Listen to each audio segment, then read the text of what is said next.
ஆமா சும்மா கூப்பிட்டா வர மாட்டாங்க. அப்ப என்ன சொல்ல வேண்டும்? கரை கிழித்த ஜனங்களுக்கு தான் சரி கண்டிப்பா மீன் பங்கு உண்டு. கயிற்றை பிடித்தவருக்கு தான் மீன் பங்கு. கயிறை பிடித்து மீன் இழுத்தவங்களுக்கு பங்கு, சும்மா பார்த்தவங்களுக்கெல்லாம் பங்கு. அது கூட கொடுக்கப்படாது. இப்ப யார் யார் கைத்து கொடுக்கின்றார்களோ அவங்களுக்கு வந்து பறைசாற்றா என்று சொல்லி வரையடித்தார்கள். சரி எல்லோரும் வருகின்றார். யார் வருகின்றார்கள்? யார் வருகின்றார்கள்? தூங்கி பெண்கள் பாங்கி கீழே வேணும். தூங்கி பெண்கள் பாங்கி கீழே வேணும். சூழ வந்து கையர் தன்னை தொட்டனே. சூழ வந்து கையர் தன்னை தொட்டனே. கரை கிழித்த ஜனங்கள் எல்லோரையும் கடல் துள்ளி இழுக்கிற பிரிவி. அதிரசம் கெடுத்தாரே என்பாரோ. ஆண்டி கூடி கெடுத்தாரே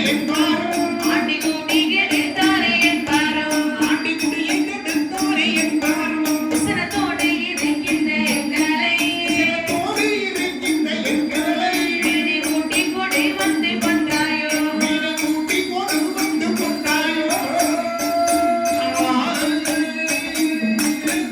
பாருங்கள், எல்லோரும் வருகின்றார்கள்.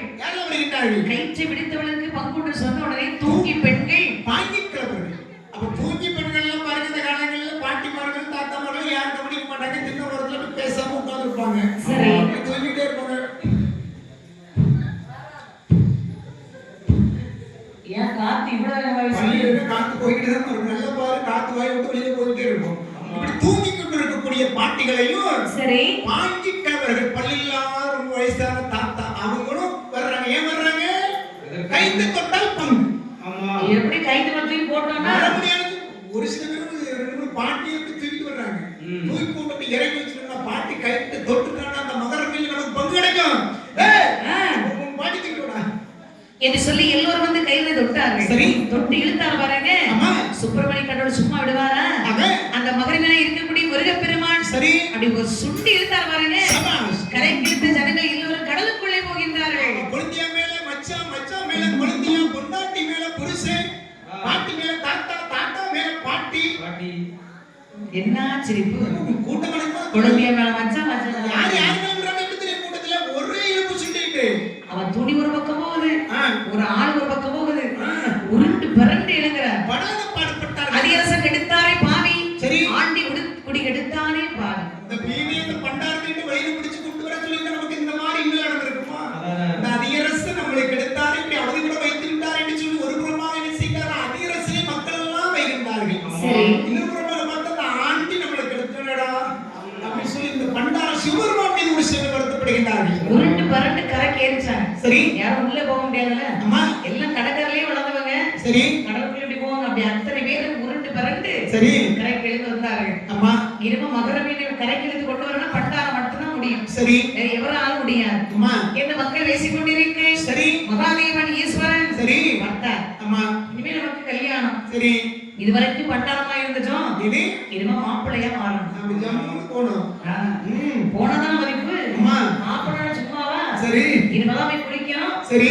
இனிமேதான். ஆமா. இனிமே இந்த கடல் தண்ணியில குளிக்கிறோம். சரி. கடல் தண்ணியில குளிச்சா நல்லா இருக்குமா? நல்ல தண்ணியில குளிக்கணும். சரி. என்று மகாதேவன் என்ன செய்த பாருங்கள். என்ன செய்தார்கள்? பேச மாறி பாசை பேசி ஆசையதினாலே சுமாரி பாசை பேசி ஆசையதினாலே மெல்ல மெல்லவே நடந்து சந்தை பாட்டு பாடி மெல்ல நடந்து சன்ன பாட்டு பாடி மேலக்கரை விட்டு மன கோலம் காட்டுவாரா. மேலக்கரை விட்டு மன கோலம் காட்டுவாரா. நீனுடனே கப்பல்தனை தண்ணீரில் நிறுத்தி உடனே கப்பல் தன்னை தண்ணீரிலே நிறுத்தி மேலக்கரை விட்டு மன கோலம் காட்டுவாரா. மேலக்கரை விட்டு மன கோலம் காட்டுவாரா. வேதியிலே போட்ட காவி வேச்சிதனை தள்ளி வேதியிலே போட்ட காவி வேச்சிதனை தள்ளி வெள்ள வேஷ்டி கட்டி மேலொரு புள்ளி சட்டை போட்டா. வெள்ளை வேட்டி கட்டி ஒரு புள்ளி சட்டை போட்டா. அப்படி மனக்கோலம் அடிக்கின்றார். சரி. மகாதேவன் ஆமா. என்ன செய்யற பாருங்க. என்னமா செய்யறார்? அழகாக பாருங்க. சரி. முதல்ல ஒரு வெள்ளை வேஷ்டி, சரி. அந்த மாப்பிள்ளை வேட்டி, அதுக்கு மேல ஒரு புள்ளி சட்டை. நல்லா இருக்கும். ரொம்ப நல்லா இருக்குங்களா? சோள தோட்டத்துல கிளி இருக்கிறது பொம்மை மாதிரி இருக்கும். ஒன்னே அப்படிதான் சொல்லிட்டு இருக்கோம். சரி. எப்படி இருக்கும்? அம்மா. புல்கி சட்டை போட்டோன்னு வையேன். சரி. சோளக்கட்டு பொம்மை மாதிரியே இருக்கும். நல்லதுன்னு அதுக்காக பயன்படுறோம். அதை நினைச்சு பெருமைப்படும். அப்படியே கொண்டு வயக்காட்டுல கொண்டு வச்சுக்கலாம். பரவாயில்ல, நல்லதுன்னு. அப்ப மகிழ்ச்சி தானே? எந்த இடத்துல இருந்தாலும் என்ன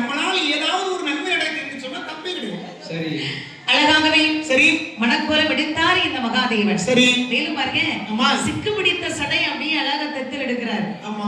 ஏன்னா இந்த காலத்துல கொண்டது என்ன போடுவாங்க, அப்ப அந்த முடிதல ஒரு கோடு இருந்தா தலையில என்ன செய்ய முடியும், கோடாடி போடுறது சரியா இருக்கும். சரி. அதனால இந்த உப்பு காத்துல போய் அந்த கப்பல்ல போய் மீன் பிடிச்சிட்டு வந்ததுனால உப்பு காத்து பட்டு முடியெல்லாம் சிக்கு பிடிச்சு போச்சு. ஆமா.